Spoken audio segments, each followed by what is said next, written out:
তাদের জন্যও কিছু নসিহত থাকবে ইনশাআল্লাহ। আল্লাহ পাক ব্যবসাকে হালাল করেছেন, রিবাকে হারাম করেছেন। আল্লাহ পাক সূরা বাকারায় কথা বলছেন। ব্যবসা কি করে, ব্যবসার মূল মন্ত্রটা কি? ব্যবসার মূলনীতি হচ্ছে যে ব্যবসায় লাভ এবং লস উভয়ের রিস্ক আছে। কথা কি বুঝতে পারছেন? এক ভাই ব্যবসা করছেন, লাভও হতে পারে, লসও হতে পারে।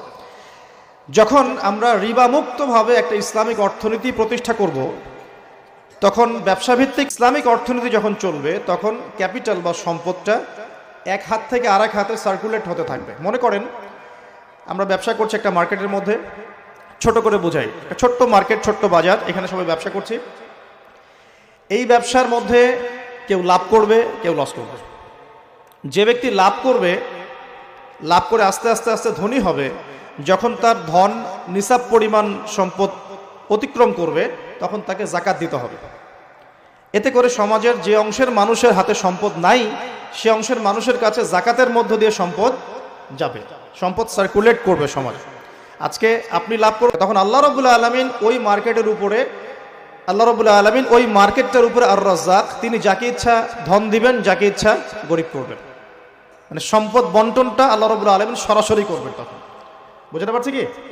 আচ্ছা, কিন্তু যদি এখানে রিবা আসে, ব্যবসার মধ্যে রিবা চলে আসে, বা মজুদদারিতা চলে আসে, বা মাপে কম দেওয়ার একটা ব্যাপার চলে আসে, বা দুর্নীতি চলে আসে, কালোবাজারি চলে আসে, তখন কি হবে?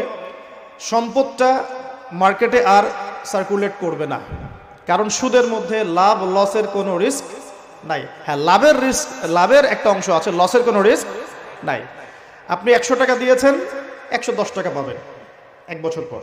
আপনি 200 টাকা দিয়েছেন, 220 টাকা পাবেন এক বছর পর। এখানে কি লসের কোনো ভূমিকা আছে? লসের কোনো ভূমিকা নাই। এক্ষেত্রে কি হচ্ছে? এখানে শুধু লাভের অংশটুকু আপনি নিচ্ছেন, লসের কোনো রিস্ক আপনি নিচ্ছেন না। এতে করে কি হবে? ধনীরা আরো ধনী হতে থাকবে এবং গরিব আরো গরিব হতে থাকবে। শুধু তাই নয়, এই ধনীরা যখন যাকাতও দিবে না, তখন এই গরিবদের অবস্থা হবে একদম মানবেতর। যেটা এই ছোট্ট একটা মার্কেট দিয়ে উদাহরণ দিলাম, এই ছোট্ট মার্কেটটাকে আপনি একটা দেশ কল্পনা করতে পারেন, আবার একটা বিশ্বও কল্পনা করতে পারেন।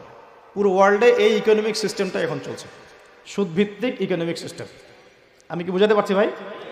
আচ্ছা, তো ব্যবসায়ী যারা আছেন তাদের প্রতি একটা নসিহত দিয়ে শুরু করি আলোচনা। সেটা হলো, একটা সুসংবাদ দিয়ে শুরু করি। নবী সাল্লাল্লাহু আলাইহি ওয়াসাল্লাম একটা বিশুদ্ধ হাদিসে বলেছেন যে একজন সৎ ব্যবসায়ী, যে ব্যক্তি একজন সৎ ব্যবসায়ী, মাপে কম দেয় না, মজুদদারিতা করে না, দুর্নীতি কালোবাজারি করে না, আমানতের খেয়ানত করে না, মানুষকে ঠকায় না, এই ব্যক্তি ইনশাআল্লাহ তাআলা কিয়ামতের দিন নবীগণ, সিদ্দিকগণ, শহীদগণের সাথে হাসর করবে ইনশাআল্লাহ।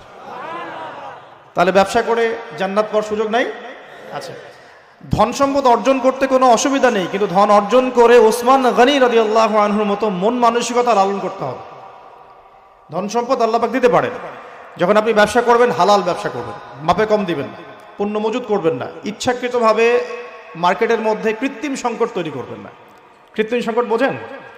এই যে একটা রাষ্ট্রের মধ্যে যখন ইকোনমিক একটা ডিজাস্টার তৈরি হয়, এর একটা বড় অংশের জন্য দায়ী হচ্ছে কৃত্রিম সংকট। ইকোনমিক্সের ভাষাটাকে কৃত্রিম সংকট বলে। মানে সমস্যা আসলে কিছু নাই, কিছু মানুষ সমস্যা তৈরি করেছে।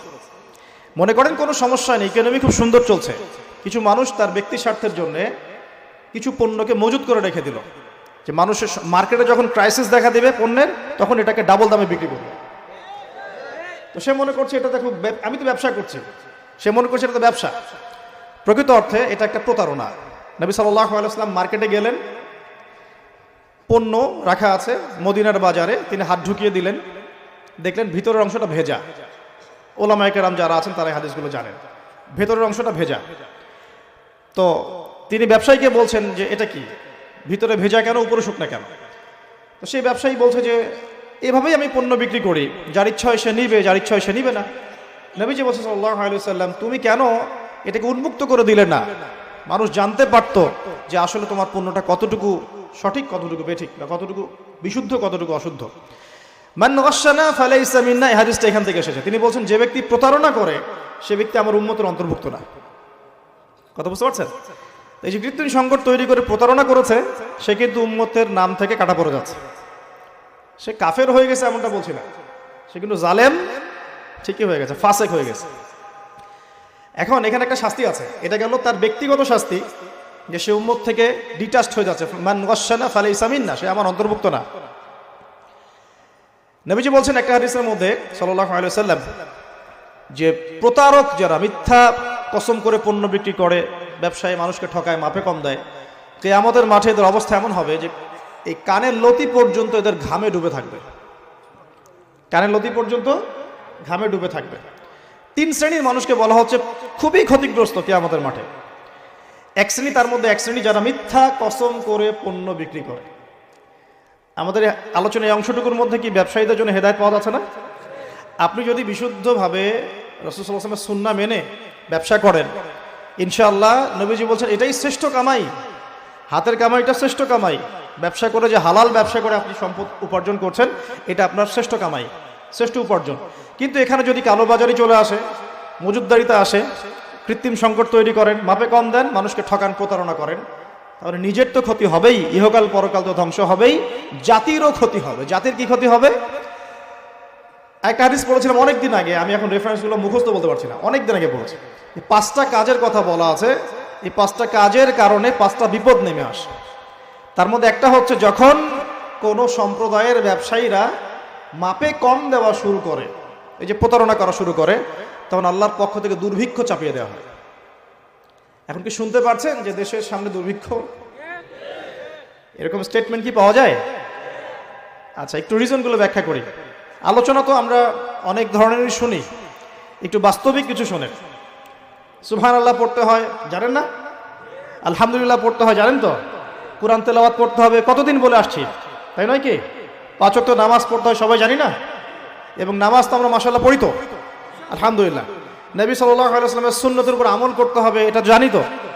আচ্ছা, কিন্তু সমস্যা কোন জায়গায়? সমস্যা হচ্ছে কোরআন এবং সুন্নাহর বিধানগুলো দিয়ে আমরা বিশ্বের চ্যালেঞ্জগুলোকে মোকাবেলা করতে পারছি না। সমস্যা এখানে।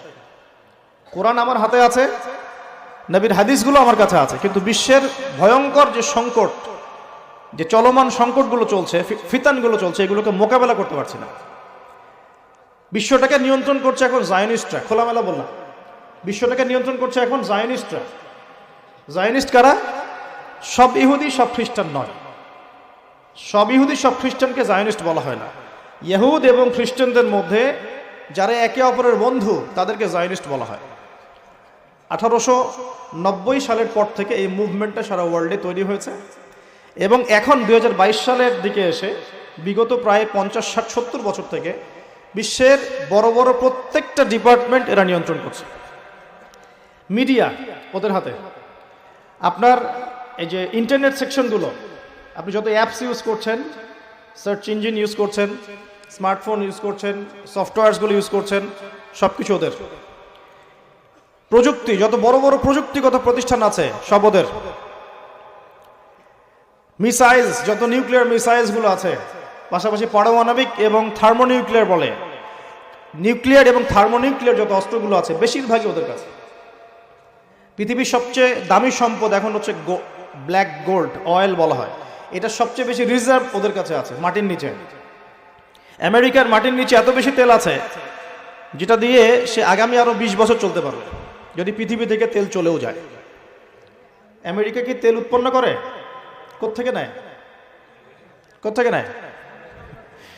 আমাদের তেল। চলমান সংকট, ওরা নিয়ন্ত্রণ করছে ফাইন্যান্স, মানে আপনি বিশ্বের যত মিলস এন্ড ইন্ডাস্ট্রিজ এবং ফ্যাক্টরিজ দেখছেন, এর গোড়াপত্তন ওদের কাছে এখন। পলিটিক্যাল দর্শনগুলো, আপনার ডেমোক্রেসি বলেন, সেকুলারিজম বলেন, কমিউনিজম বলেন, ন্যাশনালিজম বলেন, যত বড় বড় দর্শনগুলো আছে, দর্শনগুলো কিন্তু মুসলিমদের থেকে আসে নাই, আসছে নাকি? এই প্রত্যেকটা দর্শন, ফিলোসফিগুলো কি মুসলিমদের থেকে আসছে নাকি? এটা পশ্চিম থেকে আসছে। কোন পশ্চিম? যেই পশ্চিমের মধ্যে ছেলে ছেলেকে বিয়ে করতে পারে। কি সুবহানাল্লাহ বলছেন নাকি? একটু আগে আমি সার্চ করে একটা নিউজ দেখে আসলাম, এই কিছুক্ষণ আগে, 2 ঘন্টা আগে একটা ঘটনা ঘটেছে। 2 ঘন্টা আগে পশ্চিমের একটা কান্ট্রির মধ্যে দেখলাম যে সমকামীদের জন্য একটা বার আছে। সমকামী তো বোঝেন, মানে গেস, হোমোসেক্সুয়াল। তো সেখানে একটা হামলা হয়েছে, সেখানে 5 জন মারা গেছে, ওদের মধ্যে হামলা। তার মানে এমন সভ্যতা যেখানে সমকামিতা নিবারণ করার জন্য আলাদা বারও হালাল। নাউজুবিল্লাহ। তো এই সভ্যতার কাছ থেকে আমাদেরকে শিখতে হচ্ছে এখন। ওরা আমাদেরকে শেখায় যে মানবতা কাকে বলে, তাই না? ওরা আমাদেরকে শেখায় যে মুসলিম কান্ট্রিতে মানবতা বিরোধী অপরাধগুলো হচ্ছে দমন করতে হবে। ওরা শেখায় আমাদের যে এই সমাজের মধ্যে ছেলে ছেলে বিয়ে করা যায়, নাউজুবিল্লাহ, মেয়ে মেয়ে বিয়ে করতে পারে, নাউজুবিল্লাহ।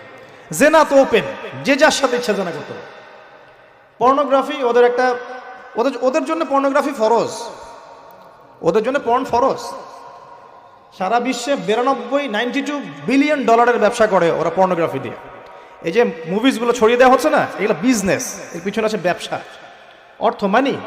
এখানে এই পর্ন স্টার যারা মেয়েগুলো ছেলেগুলা, এরা হচ্ছে মানি মেকিং মেশিন। এরা মনে করেন খেলা হচ্ছে, দুই টিমের খেলা হচ্ছে, 11টা প্লেয়ার, এদিকে 11টা প্লেয়ার, ক্রিকেট ম্যাচই মনে করে। তো এই খেলার মধ্যে একটা বাণিজ্য হয় না? হয় না? খেলাতে বাণিজ্য হয় না? জুয়া হয় না? এরপর খেলার মধ্যে যে দল জিতে তাকে কিছু টাকা প্রাইজ মানি দিয়ে ছেড়ে দেওয়া হয়। বাকি বড় অংশের বাণিজ্যটা কারা করে? যারা এই খেলাগুলোকে পরিচালনা করে। আমার কথা কি বুঝতে পারছেন? ঠিক একইভাবে এই পর্ন ইন্ডাস্ট্রির মধ্যে অ্যাক্টর অ্যাক্ট্রেস যারা আছে, এরা হচ্ছে ওরকম প্লেয়ারের মতো। এরা বাণিজ্য করে, ওরা অল্প টাকা দিয়ে, ব্যাস। তো এদের এখানে এই পর্ন হচ্ছে ফরজ। এগুলো ছড়িয়ে দেওয়া হয়েছে মুসলিম বিশ্বের মধ্যে। আমি বোঝাতে চাচ্ছি যে এমন সভ্যতার কাছ থেকে আমরা কেন হেদায়েত নিব, যে সভ্যতার মধ্যে নোংরামি, জেনা, ব্যভিচার, অশ্লীলতা, ফাহেসা জিনিস এবং লক্ষ লক্ষ মানুষের, নিরপরাধ মানুষের রক্ত লেগে আছে। ওদের কাছ থেকে হেদায়েত নিব কেন? আমার কাছে কি কোরআন এবং হাদিস নাই? আমাদের কাছে কি কোরআন এবং রাসূলের সুন্নত নাই? এবং কোরআন এবং রাসূলের সুন্নত কি পরিপূর্ণ নয়? হ্যাঁ বলেন, আমাকে একটু কথা বলেন। কোরআন এবং সুন্নাহ কি পরিপূর্ণ না অসম্পূর্ণ? তো পরিপূর্ণ যদি হয় কোরআন এবং সুন্নাহ, সেখানে কি প্রত্যেকটা বিষয়ের সমাধান নাই? একজন মুসলিমকে এটা বিশ্বাস করে না যে কোরআন এবং হাদিসের মধ্যে সমস্ত বিষয়ের সমাধান আছে? আছে না? আমাদের মাঝে কিছু ইখতিলাফি মাসালা থাকতে পারে, পারে না? ইখতিলাফি মাসালা থাকতে পারে, সেটা অন্য জিনিস। এটা ফিকহি মাসালা, ফিকহি ইখতিলাফ, এটা ডিফারেন্ট জিনিস। এমনিতেই কোরআন এবং সুন্নাহর মধ্যে আপনার ইবাদত, পারিবারিক জীবন, সামাজিক জীবন, পলিটিক্যাল লাইফ, ইকোনমিক সেকশন, এগুলোর হেদায়েত নাই ভাই। পরিপূর্ণ না অসম্পূর্ণ? যে জাতির কাছে কোরআন এবং সুন্নাহর মতো পরিপূর্ণ অভ্রান্ত সত্যের উৎস আছে, সেই জাতিকে কেন পশ্চিমাদের কাছ থেকে হেদায়েত নিতে হবে? আমাকে এই উত্তরটা দেন, তারপর আলোচনা করি। হ্যাঁ, ওদের কোনো কিছু যদি কোরআন সুন্নাহর সাথে মিলে যায়, কোরআন সুন্নাহর অনুকূলে হয়, প্রতিকূলে না হয়, তাহলে গ্রহণ করতে আমাদের কোনো আপত্তি নাই। কিন্তু এমন যে কোনো মতবাদ বা দর্শন বা আপনার ইজম অথবা কালচার যদি কোরআন এবং সুন্নাহর সাথে সরাসরি সাংঘর্ষিক হয়, আমরা কি গ্রহণ করব?